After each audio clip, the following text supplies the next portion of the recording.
नमस्कार, न्यूज 21 में आपका स्वागत है। मैं हूं आपके साथ अखिल। भादरा की श्री कृष्ण गौशाला समिति परलिका के अध्यक्ष प्रताप सिंह बेनीवाल, कोषाध्यक्ष नरेश कुमार खीचड़, सचिव जुगलाल खाती, उपाध्यक्ष सागरराम बेनीवाल, व्यवस्थापक महावीर प्रसाद लाटा के साथ न्यूज 21 की टीम ने विशेष बात की। अध्यक्ष प्रताप सिंह बेनीवाल ने कहा कि 5 साल के समय में गौवंश की सेवा करके उनके मन को संतुष्टि मिली है। गौशाला समिति अध्यक्ष की प्रदेश के मुख्यमंत्री भजनलाल शर्मा से मांग है कि नंदीशालाओं को 12 महीने का अनुदान दिया जा रहा है। ऐसे में गौशालाओं के लिए भी 9 महीने की जगह 12 महीने का अनुदान दिया जाना चाहिए। गौशाला में छोटे गोवंश के लिए राज्य सरकार 20 रुपए और बड़े गोवंश के लिए 40 रुपए दे रही है। महंगाई की मार को देखते हुए राज्य सरकार को एक गोवंश के 100 रुपए देने चाहिए, जिससे गौशाला सुचारू रूप से चल सके। परलिका गौशाला में भामाशाहों व ग्राम पंचायत का बहुत बड़ा सहयोग मिलता है। न्यूज 21 के वरिष्ठ संवाददाता सुनील कुमार ने प्रताप सिंह बेनीवाल और गांव की जनता से श्री कृष्ण गौशाला समिति परलिका में विकास कार्य को लेकर चर्चा की। देखिए ये विशेष रिपोर्ट। नमस्कार, स्वागत है न्यूज 21 में। आज हम मौजूद हैं परलिका के अंदर। बिल्कुल जो गौशाला है, उनके जो अध्यक्ष है, सचिव है, उपाध्यक्ष है, पूरी जो टीम है, मुनीम है, बिल्कुल हमारे साथ मौजूद हैं। आज इनसे जानेंगे इस गौशाला के अंदर किस प्रकार ये कार्य कर रहे हैं और किस प्रकार उन्होंने विकास कार्य करवाए हैं। 5 साल का कार्यकाल हो चुका है। बिल्कुल गांव के अंदर जाके जो गरीब जनता है उनसे हमने बातचीत की, बिल्कुल मीडिया के माध्यम से। तो उन्होंने कहा एक ही कहना है, बिल्कुल इस बार जो पूरी टीम है बहुत ही अच्छे तरीके से इस गौशाला के अंदर विकास भी कर रही है और अच्छे तरीके से गौवंश है उनकी रेख देख भी कर रही है। तो आज हमारे साथ गुरुजी मौजूद हैं, क्योंकि लगातार गुरुजी अपनी अच्छी सेवाएं दे रहे हैं। यहाँ पहले बच्चों को शिक्षा दी थी और फिर क्या मन बना इनका, गाँव वालों ने इनको सचिव पद पे यहाँ नियुक्त कर दिया गौशाला के अंदर। तो गुरुजी सबसे पहले तो न्यूज 21 में स्वागत है आपका, बहुत बहुत धन्यवाद जी। Thank you. तो गुरुजी अपना पूरा नाम, पूरा परिचय। मेरा नाम जुगलाल खाती, रिटायर्ड लेक्चरर और रिटायर्ड चेयरमैन NTR नहर, और इस समय वर्तमान में मैं जो है वो गौशाला में सचिव पद पर काम कर रहा हूँ। गुरुजी मतलब ये बात करनी पड़ेगी, जैसे पहले शिक्षा के मंदिर को आपने बच्चों को ज्ञान दिया, लेक्चरर भी रहे हो और नहर के चेयरमैन भी रहे हो, तो ये मतलब जिम्मेदारी आपने किस प्रकार निभाई थी और कैसे संभाली थी? शुरू से ही मेहनत करने की आदत थी। तो मेहनत करने की आदत के कारण क्या हुआ कि जब मैंने स्कूलों में काम किया तो लोगों का विश्वास जो है वो मेरे में पैदा हुआ, और उसी विश्वास के तहत लोगों ने मुझे गांव में नहर का अध्यक्ष निर्विरोध चयनित किया और उसके बाद चेयरमैन भी निर्विरोध बनाया। लगातार काम करने से उम्र थोड़ी ज्यादा हो गई, नहर पर ज्यादा परेशानी होने लगी। 8 साल तक मैं चेयरमैन रहा, उसके बाद मैंने इन दोनों पदों से इस्तीफा दे दिया काम अधिकता की वजह से। अच्छा, तो अभी तक चुनाव नहीं हुए नहरों के? भी नहीं हुए अभी तक। पेंडिंग अभी तक 12 साल हो गए, चुनाव नहीं हुआ अभी तक। 12 साल हो गए अभी तक चुनाव नहीं हुए। उसके बाद गांव वालों ने मुझे फुर्सत नहीं देने का मन से बनाया और दोबारा इस गौशाला का काम जो है वो सौंप दिया। तो गुरुजी एक बात सोचने वाली बात है, कहीं ना कहीं एक आपकी जो कमेटी है बिल्कुल है, दूसरी बार गांव वालों ने बड़ा विश्वास जताकर आपको फिर विश्वास किया है कि अच्छा आप कार्य कर रहे हो, अच्छे काम कर रहे हो। तो क्या कुछ कहना चाहते हो तमाम उस ग्राम पंचायत की जनता को जिन्होंने दोबारा आपको सीट पे विराजमान किया? नहीं, गाँव वालों को मैं धन्यवाद दूंगा इस बात के लिए, क्योंकि उन्होंने मेरे काम में शुरू से ही विश्वास रखा। यानी यहाँ मैं प्राइमरी स्कूल में 16 साल रहा, मिडिल स्कूल में जो है वो 8 साल तक रहा, प्राइमरी स्कूल में मैं हेडमास्टर के पद पर 16 साल तक काम किया। उस समय मेरे विद्यालय में लगभग प्राइमरी में 750 विद्यार्थी हुआ करते थे, प्राइमरी में 15 का स्टाफ था। और उस समय नवोदय विद्यालय में गवर्नमेंट स्कूल के कोई भी विद्यार्थी जो है वो प्रवेश उनका नहीं हो रहा था। हमारे विद्यालय से लगभग 20 विद्यार्थी जो है वो नवोदय विद्यालय में चयनित हुए। खेल में भी प्राइमरी स्कूल के टूर्नामेंट नहीं होते थे, लेकिन 1-2 बार हुए तो हमारे स्टेट तक जो है वो विद्यार्थी खेल में भी गए। ठीक है, तो गुरुजी बात करेंगे आपकी गौशाला की। 5 साल का मैनेजमेंट हो चुका है। 5 साल के अंदर किस प्रकार है यहाँ गौवंश की रेख देख की जाती है और किस प्रकार आपने विकास कार्य किए हैं गौशाला के अंदर? गौशाला में हमने गौओं के लिए चाहे कितनी भी कमी हो, लेकिन चारे की व्यवस्था और उसके अलावा दाना भी लगातार हम देते रहे हैं। दाने में यानी यहाँ के पशु जो है वो अन्य गौशालाओं के बजाय ज्यादा तंदुरुस्त हैं, ज्यादा स्वस्थ हैं, ज्यादा मजबूत हैं।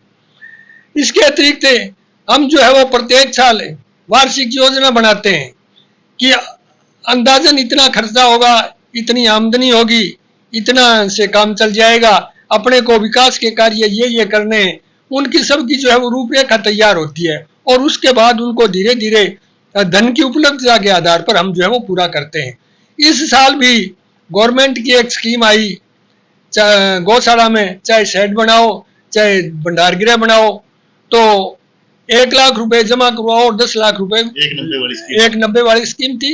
उसमें हमने 1 लाख रुपए भंडारगृह के लिए जो है वो जमा करवाए और उसके कागजात हमने पूरे करके विभाग को भेज दिए और वो पास उनकी स्वीकृति जल्दी ही जो है वो जारी हो जाएगी। ठीक है, तो सर बात करेंगे, जैसे सचिव जी लगातार देखा है गौशाला के अंदर अनुदान को लेकर काफी भारी समस्या आती है, क्योंकि अनुदान लेट हो जाता है कहीं ना कहीं, क्योंकि ये गौशाला गरीब भी होती है, कोई अमीर भी होता है, अलग अलग सिस्टम होता है हर गौशाला का। तो अनुदान को लेकर आप क्या कुछ कहना चाहते हो? जैसे अनुदान टाइम आना चाहिए, और जैसे 9 महीने का अनुदान आ रहा है, अभी कांग्रेस की सरकार में 6 महीने का अनुदान आ रहा था, फिर 9 महीने कर दिया अशोक जी ने। इस बार नई सरकार बनी है भाजपा की, भजन लाल जी शर्मा बिल्कुल नए सीएम साहब बन चुके हैं, उनसे क्या कुछ निवेदन करना चाहते हो गौशाला को लेकर, इस अनुदान को लेकर? अनुदान जो है वो समय पर आना तो बहुत जरूरी है, और खास करके जो मार्च के बाद, जो ही मार्च खत्म हो उसी समय जो है वो अनुदान यदि दे दिया जाता है तो हम उसमें चारे की व्यवस्था करते हैं। उस चारे की व्यवस्था में यदि हमारे पास धन होगा तो हम कंपटीशन करवा करके सस्ते से सस्ता चारा जो है वो खरीद सकते हैं, वरना अनुदान जो है वो इस साल मार्च का जो है वो अभी तक आधा आया है, आधा दिया ही नहीं। ऐसी व्यवस्था में जो है वो हमें उधार जब माल लेते हैं तो सब जानते हैं कि उधार का माल जो है वो महंगे में मिलता है और गौशाला को अनावश्यक भार जो है वो पड़ता है। तो हम ये आशा करते हैं कि समय पर का मतलब है जो ही उस अनुदान का समय समाप्त हो 1 महीने के अंदर अंदर जो है वो अनुदान आ जाना चाहिए। जबकि अब 5-5, 6-6 महीने लेट हो जाता है। ऐसी व्यवस्था, लचर व्यवस्था जो है वो कुल मिलाकर के गौशालाओं को जो है वो पीछे ले जाने, आगे बढ़ाने के बजाय पीछे ले जाती है।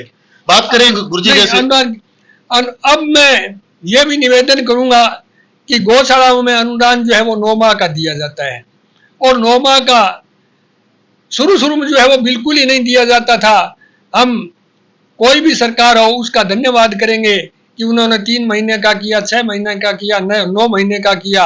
अब हम वर्तमान सरकार से यह निवेदन करेंगे कि वो इसको जो है वो 12 महीने का करे। इसके साथ दूसरी एक और बात है, नंदीशाला जिनको 12 महीने का अनुदान दिया जाता है और गौशालाओं को, अन्य गौशालाओं को जो है वो 9 महीने का अनुदान दिया जाता है, जो किसी भी तरह से उचित नहीं है, सामाजिक और कानूनी किसी भी दृष्टि से सही। तो हम ये चाहते हैं कि जिस प्रकार से नंदीशाला को 12 महीनों का अनुदान दिया जाता है उसी प्रकार से सामान्य गौशालाओं को भी ये 12 महीने का अनुदान दिया जाए। दूसरी बात, यदि वो ऐसा नहीं करते हैं तो सामान्य गौशालाओं में भी गोवंश, नर गोवंश हैं और नंदीशाला में भी नर गोवंश हैं, तो उनमें तो अंतर नहीं करना चाहिए। उनमें जो नरवंश है उनका तो कम से कम उनके बराबर जो है वो 12 महीने तुरंत आदेश करने चाहिए। बिल्कुल। तो बात करेंगे गुरुजी, जैसे देखा है छोटे गोवंश का 20 रुपए दिया जाता है सरकार की तरफ से, बड़े का 40 दिया जाता है। इससे गोवंश का पालन पोषण नहीं होता, सबको पता है बिल्कुल। तो इसको बढ़ाना चाहिए सर, 50 करना चाहिए ताकि गोवंश के रेख अच्छे तरीके से हो सके और गौशाला को कहीं जाके मांगना ना पड़े। देखो, हर साल जो है वो महंगाई दिनों दिन बढ़ रही है। उस बढ़ती महंगाई में आज से 4-5 साल पहले भी यही 20 रुपए छोटे पशु के और 40 रुपए बड़े पशु के थे। तो महंगाई के साथ साथ मैं ये निवेदन करना चाहूंगा कि सरकार इसमें भी जो है वो सुधार करे, और इसमें सुधार के 4-5 साल का गैप हो गया तो अब 20 के स्थान पर 40 और 40 के स्थान पर 80 जो है वो सरकार को करना चाहिए, जो इन परिस्थितियों में जो है वो गौशाला सुचारू रूप से चलाने के लिए आवश्यक है। ठीक है, तो हमारे साथ जुड़ चुके हैं अध्यक्ष साहब, 5 साल का कार्यकाल हो चुका है। अध्यक्ष साहब, किस प्रकार रहा 5 साल का सफर आपका? अच्छा रहा, बढ़िया रहा। बढ़िया। तो काम कैसे चल रहे हैं गौशाला के अंदर, किस प्रकार हो रहे हैं? अच्छा चल रहे हैं, ठीक चल रहे हैं, बढ़िया चल रहे हैं। और गांव वाले बिल्कुल संतुष्ट हैं आपसे? बिल्कुल संतुष्ट हैं। ठीक है। तो हमारे साथ मुनीम जी मौजूद हैं। मुनीम जी भी अच्छा काम कर रहे हैं, अच्छे कार्य भी कर रहे हैं। तो मुनीम जी आपका भी बहुत बहुत स्वागत है। धन्यवाद। क्या नाम है आपका? महावीर प्रसाद लाटा। अच्छा, महावीर प्रसाद लाटा। ठीक है। तो लाटा जी, बड़ी जिम्मेदारी आपके पास है पूरी गौशाला की, पूरा मैनेजमेंट आप भी कर रहे हो। तो मैनेजमेंट किस प्रकार चल रहा है और कैसी व्यवस्था चल रही है? बहुत अच्छी व्यवस्था चल रही है। अच्छा, अच्छी व्यवस्था चल रही है। हाँ, ठीक है। और गौशाला की नीचे क्या कुछ हो रही है, जैसे खाद बीज की हो गई, दूध की हो खाद गई? की, दूध की और भी अन्य कितनी हो जाए सेल हो जाती है खाद बीज की? खाद भी, दूध बिक्री हो जाती है लगभग 12-1 लाख रुपए की। साल की।